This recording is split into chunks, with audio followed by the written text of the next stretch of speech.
Senhor esteja convosco. Ele está no meio de nós. Proclamação do Evangelho de Jesus Cristo segundo Mateus. Glória a vós, Senhor. Naquele tempo, disse Jesus aos seus discípulos: Ouvistes o que foi dito, olho por olho e dente por dente. Eu, porém, vos digo, não enfrenteis quem é malvado. Pelo contrário, se alguém te dá um tapa na face direita, oferece-lhe também a esquerda. Se alguém quiser abrir um processo para tomar a tua túnica, dá-lhe também o manto.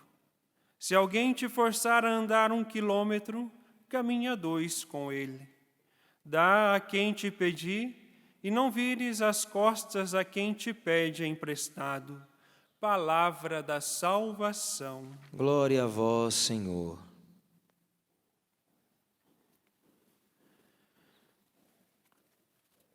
Meus amados irmãos, irmãs,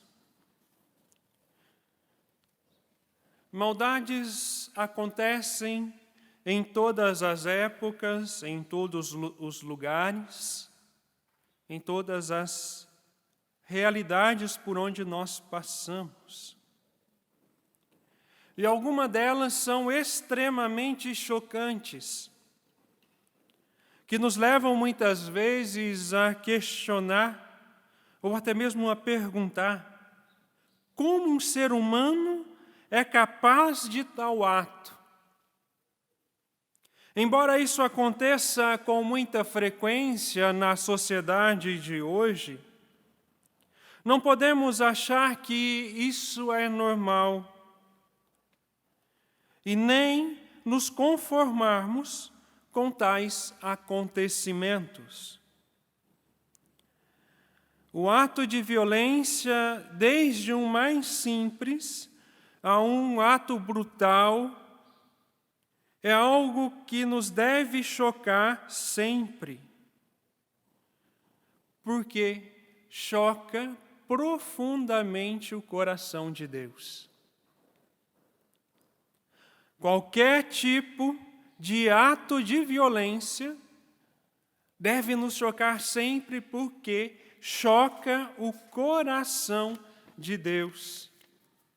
Infelizmente, hoje, em meio a tudo aquilo que nós vivemos, além da pandemia, alguns meios de comunicação são mestres em evidenciar atos bárbaros praticados por pessoas que aparentavam ser normais e mostrar a face do horror. Mostrar a face do horror que se esconde atrás de faces singelas, faces aparentemente normais. E com isso, nós vamos deixando que essas realidades vão entrando dentro da nossa casa, em vez de rezarmos, em vez de buscarmos rezar por aquelas situações, ficamos desejando a morte, desejando a pena de morte. Por isso, qualquer ato de violência contra a vida, ela choca o coração de Deus. Hoje, a liturgia da palavra nos mostra, de um lado, o exemplo do assassinato de Nabote. Não somente de assassinato, mas toda a trama por detrás do seu assassinato. O falso testemunho, a cobiça, usar do poder para roubar daquele que era simples, porque o terreno ali não era só questão de valor financeiro, mas tinha um valor sentimental para ele. De outro lado, o Evangelho que nos mostra que muitos atos violentos acontecem por quê? Porque nós levamos a ferro e fogo, na lei do olho por olho, na lei do dente por dente. Basta olhar para a nossa própria realidade. Basta um simples bofetão no rosto para já transformar em uma realidade de briga, de desavença, de ódio e, o pior de todos, a indiferença.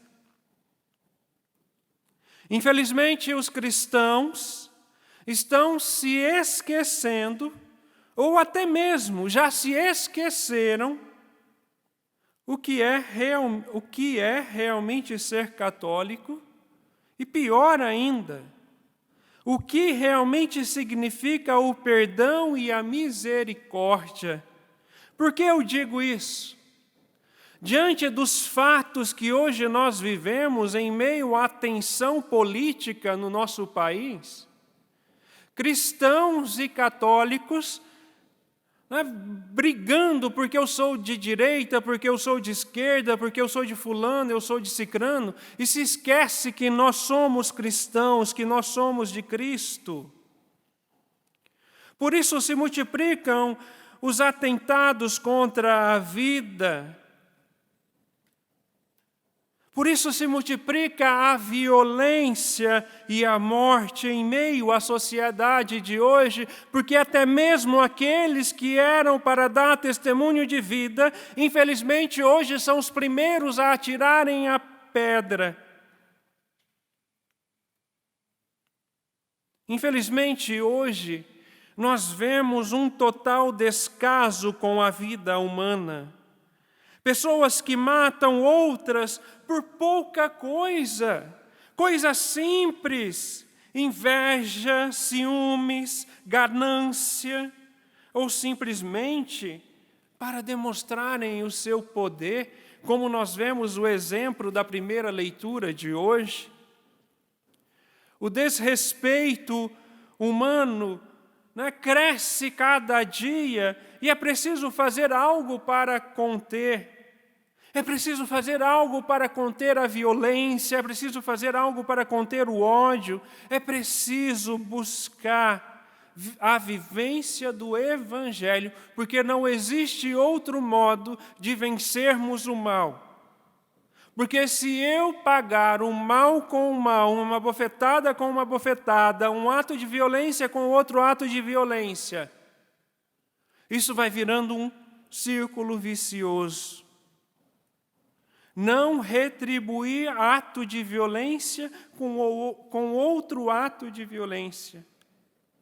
Porque quem procede assim, vou repetir para que você possa entender, quem retribui um ato de violência com outro ato de violência, se vingando,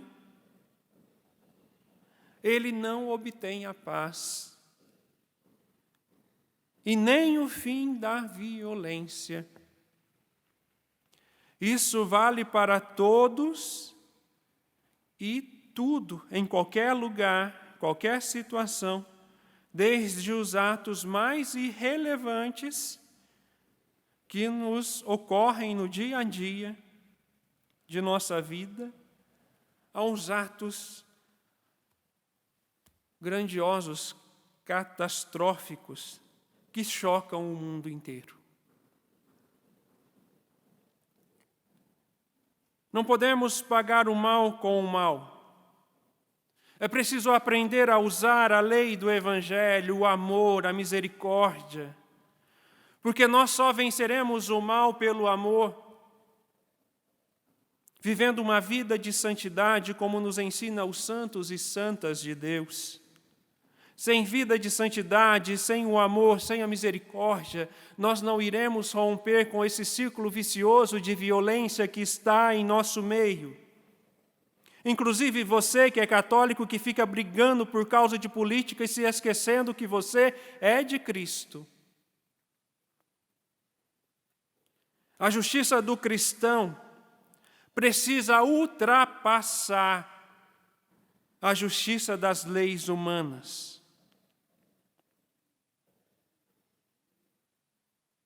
Quem paga o mal com o mal se iguala ao nível da maldade daquele que praticou em primeiro lugar. você que vinga, você que responde, você que briga por qualquer coisa e quer se vingar, a partir do momento que você paga o mal com o mal, você se iguala a outra pessoa e desta forma você perde o céu, você perde o paraíso. Se nós queremos ganhar a salvação, nós precisamos aprender a viver a lei do amor, a lei da misericórdia, a lei do Evangelho.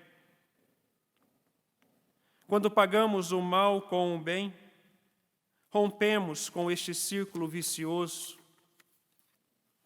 da maldade. E para agir assim, vivendo a lei do amor e da misericórdia, é preciso vida de oração. Porque sem vida de oração não há santidade de vida. Sem vida de oração não há santidade de vida. Ou santos ou nada. Louvado seja o nosso Senhor Jesus Cristo.